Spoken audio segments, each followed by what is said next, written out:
சாந்தி. 14/11/2024 காலை முரளி. ஓம் சாந்தி. பாப்தாதா மதுவனம். சாராம்சம். இனிய குழந்தைகளே, உங்கள் பௌதீக கண்களால் காண்பவற்றை பார்த்தும் பார்க்காதிருங்கள்.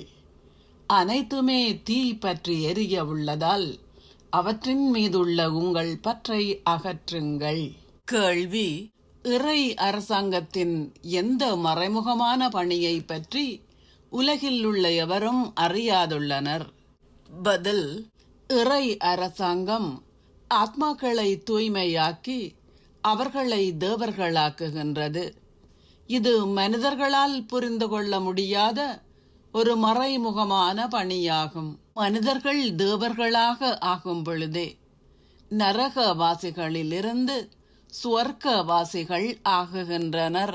விகாரங்கள் மனிதர்களின் நடத்தையை முற்றாக சீரழித்து விட்டன. இப்பொழுது நீங்கள் அனைவரின் நடத்தைகளையும் மேன்மையானதாக்குகின்ற சேவையை செய்கின்றீர்கள். இதுவே உங்கள் பிரதான பணியாகும். ஓம் சாந்தி. தாரணைக்கான சாராம்சம்.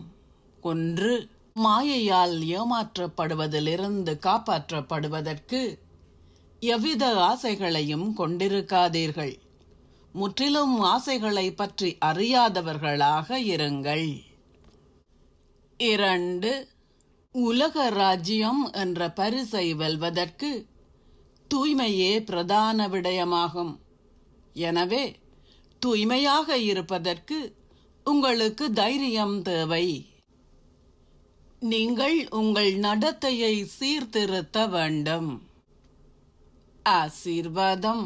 நீங்கள் சதா நினைவு என்னும் பாதுகாப்பு குடையின் கீழ் இருப்பதுடன் கோட்பாடுகள் என்ற கோட்பாட்டுக்குள் இருப்பதன் மூலம் வெற்றியாளராகி மாயையை வெற்றி கொள்வீர்களாக. தந்தையின் நினைவை கொண்டிருப்பதே உங்களின் பாதுகாப்பு குடையாகும். உங்களின் பாதுகாப்பு குடையின் கீழ் இருப்பதென்றால் வெற்றியாளராகுவதுடன் மாயையை வென்றவராகுவதும் ஆகும். சதா நினைவு எனும் உங்களின் பாதுகாப்பு குடையின் கீழ் கோட்பாடுகள் என்ற கோட்பாட்டுக்குள்ளும் இருங்கள். எவருக்கும் அதன் கீழ் வருவதற்கான தைரியம் இருக்காது. கோட்பாடுகள் என்ற கோட்டிற்கு வெளியே நீங்கள் போகும்போது மாயை உங்களை தனக்கு சொந்தமாக்கிக் கொள்வதில் கெட்டிக்காரியாகுகின்றாள். எவ்வாறாயினும் நீங்கள் எண்ணற்ற தடவைகள் வெற்றியாளர்கள் ஆகியுள்ளீர்கள்.